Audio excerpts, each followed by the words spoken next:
everyone, and welcome to episode 4 of the Splendor of Rome. Today, we are going to walk the streets of Rome with a look back to the Middle Ages. Before our stroll, I want to talk to you a little bit more about one of the characteristics of pilgrimage, our prayer intentions. Every pilgrim who comes to Rome has the privilege of being at these special places to pray, especially at the tombs of the saints. But let's not forget our friends and family back home. It is a custom to bring people's intentions with you, so that when you are standing or kneeling in front of the tomb of St. Paul or some other saint, you can offer your own petitions and add those of others you brought with you. And don't forget about Mass offerings. What a great privilege it is to travel on pilgrimage with a priest who can offer a Mass at these special places with your special intention. Okay, let's start walking. And if you have been to Rome, you know you do a lot of walking. As you walk the streets of Rome, you can't help but notice the beautiful buildings, the cobblestone widening streets, and the ancient stone inscriptions that tell of Rome's history. On this road, just as you cross the river down a bit, you can see a stone plaque that marks how high the water level got back in 1277 and their great flood. It's not in a museum, it's just on the side of the wall in a small tunnel. People walk by it every day. Now, Rome was not always the beautiful city we have today, full of marble fountains and beautiful architecture. In 330 AD, the Emperor Constantine, the same guy who built the great basilicas, decided to move east, and along with him, all the Roman nobles, the great artists, basically the who's who in Roman government and upper society, left Rome. The Pope stayed, hence, he became not only the spiritual leader, but by default, a civil leader as well. Constantine founded the city of Constantinople, which is now called Istanbul. It's in Turkey. And that is where he stayed. After the move, Rome started to decay and eventually came the fall of the Roman Empire in the West in 476. Rome became poor and it was left vulnerable. It was attacked and pillaged by many groups over the years. There were even attacks on the art. In the 8th century, the Eastern Church, the Christians, in Constantinople decided you could not depict the sacred in any kind of image. They felt it was going against God's command to Moses in the Old Testament when God said, "Make no graven images." So they destroyed all their sacred images, except for St. Catherine's Monastery, which was out in the Sahara Desert, built on the base of Mount Sinai. Those monks either didn't get the memo or they refused to follow it. We'll never know. But they have some of the earliest images of Christ known today. The West, as in Rome, didn't follow so much the new rule either, but they were also late in producing Christian art. Remember, the nobles and all the good artists left, so there really wasn't much there. But by the late 9th century, the controversy was cleaned up, new artists were commissioned, and art started to appear in rapid form in all the Christian churches. And there is one church where you can actually see the transformation of the centuries, and I highly recommend if you get to Rome, you go there. And where is it? It's the Church of San Clemente. In English, we say St. Clement.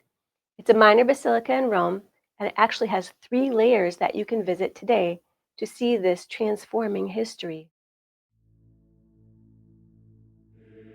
You see, back in the 1860s, an Irish Dominican priest who had a background in archaeology decided to do a little digging.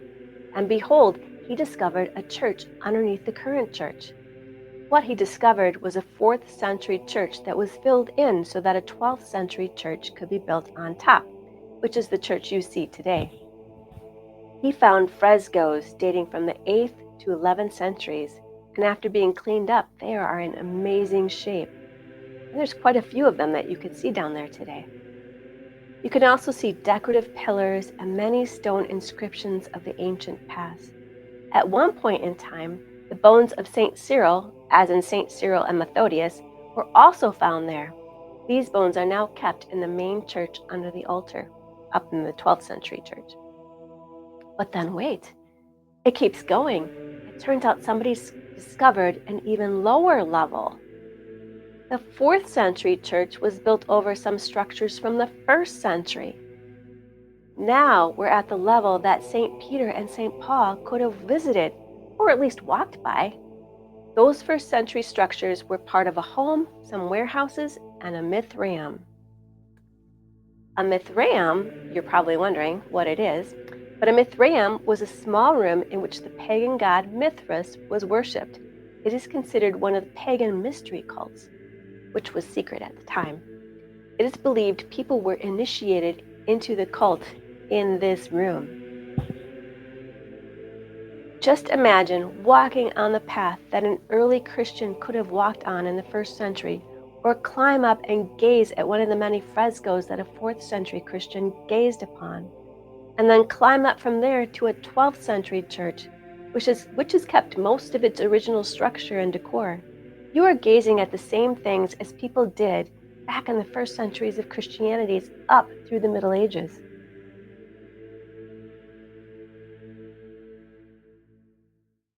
Speaking of the Middle Ages, that is when Rome really started to boom. It was during the 13th century, during the reign of Pope Boniface VIII, when pilgrimages to Rome became very popular. He is buried here in the Vatican grottos. It was not always safe to go to the Holy Land, which was a desired place of pilgrimage. So the next best place to go was to the tombs of St. Peter and St. Paul.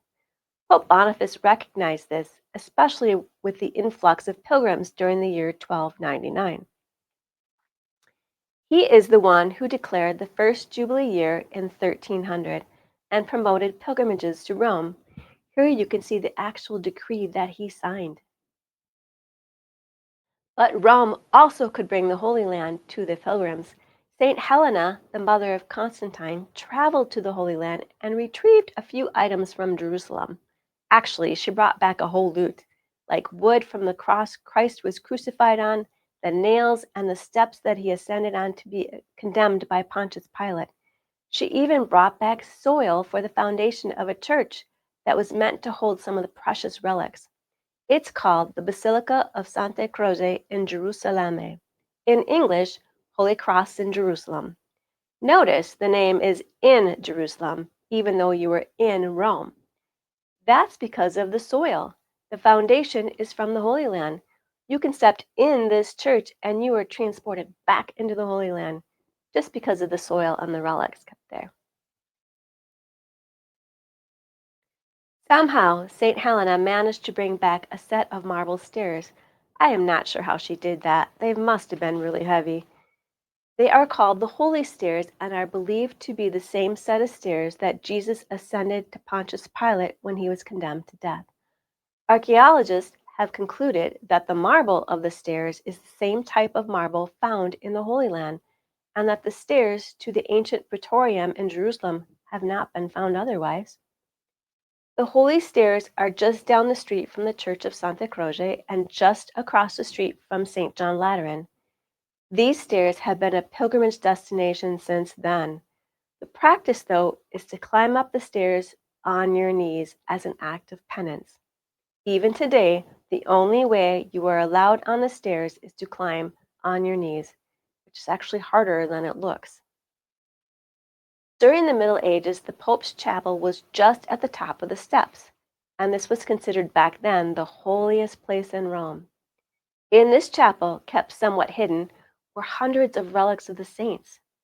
Also kept in there is a very important icon of our Lord. The story from medieval times says it was not made by human hands, therefore a miraculous icon. It was this icon that the Pope would carry through the streets of Rome in times of peril to ask for divine intervention. Since then, the relics have been dispersed around Rome to the different churches, but the icon remains. And the Pope no longer lives there. The papacy moved to the Vatican after the 14th century. So when a pilgrim came to Rome during the Middle Ages, where else did they go? Well, by the time of the 1400s, pilgrims had heard about people like St. Francis, St. Clare, St. Catherine of Siena, and Blessed Fra Angelico, just to name a few, who were popular when they were alive, but as soon as they died, pilgrims were already visiting their tombs and places associated with them in Rome and cities outside of Rome. These men and women brought new life into the spiritual treasure chest of the church, and the effects are everywhere. More churches rose up now in their names, and art depicted their stories. The average churchgoer was poor and uneducated. They couldn't read, but they could look at pictures on the church walls and learn about their faith. The art was often in the form of storyboards, almost like a medieval storybook about Christ or the life of a particular saint. A great example of storyboard art during this time can be found in the basilicas in Assisi. In the Basilica of St. Francis, pilgrims would walk down the aisle and gaze at the life of Jesus in storyboard form and compare it to the life of St. Francis, also in storyboard form.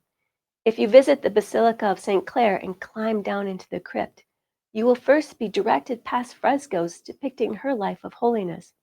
Then you get to the place where her remains are kept and you can venerate her there. If you go to the Basilica of St. John Lateran, you will notice a statue of St. Francis outside across the street. That is because he visited the Pope here to get approval of his new order. The Pope at first was not impressed with him, but then the Pope had a dream of St. Francis holding up his church. Notice this statue from behind? It looks like St. Francis is holding up the church, not just any church, but the mother church. And sure enough, the spirituality St. Francis introduced brought needed reform to the church. If you get a chance to visit Siena, you will also find many images of the life of St. Catherine. But she died in Rome, so that's where she stayed. So if you have time, be sure to visit the Dominican Church of Santa Maria sopra Minerva in Rome. All right, we are at the Church of Santa Maria sopra Minerva, and we're going to go inside and we're going to see the body of St. Catherine. She's laid under the altar. Her head is not here, that's in Siena. So the body of Blessed Fra Angelico is buried here. So let's go in. We're going to go right up to the altar to touch the tomb, venerate the tomb of St. Catherine of Siena. Let's go. This church is the only Gothic church in Rome, or I should say the oldest Gothic church in Rome. We can tell by the ceiling. Look up at the ceiling. It's blue. This is where Archbishop Aquila, now Archbishop Aquila, got the idea for the Adoration Chapel. He loved the ceiling in this church. This is where St. Catherine's body is buried. It's actually the only medieval Gothic church in Rome. In this church, a pilgrim can walk right up to the main altar and venerate her tomb. So here we're going to go up right by St. Catherine's body.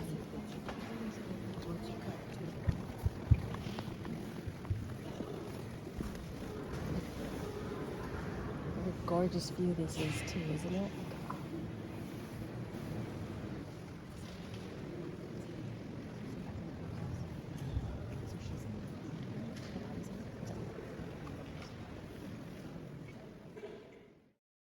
You can see these, you can light these for intercessions, but look over here, people are writing petitions. This is actually new, they didn't let people back here up until probably last year. You can write your petition and put it in the basket there. This is Jesus Christ, the resurrected Christ. It's by Michelangelo. You can see there's a loincloth that covers him. Originally, Michelangelo did not have that there, but originally this piece would have been higher up in a niche in a corner. So you wouldn't have maybe noticed the nudity of it so much, but when it's down here and closer, it's just better that they felt to put a loincloth over Jesus there. Over here is the tomb of Blessed Fra Angelico. He's the one that did all the beautiful frescoes in Florence and a couple places around Italy. He's one of the only artists I know who's actually beatified. You'll find his body over here. He actually was brought here by the Pope to do a room in the Vatican to paint, and he actually died here. Otherwise, he would be buried up in Florence. So the Dominicans, this is the Dominican Church, they just kept him here and buried him here.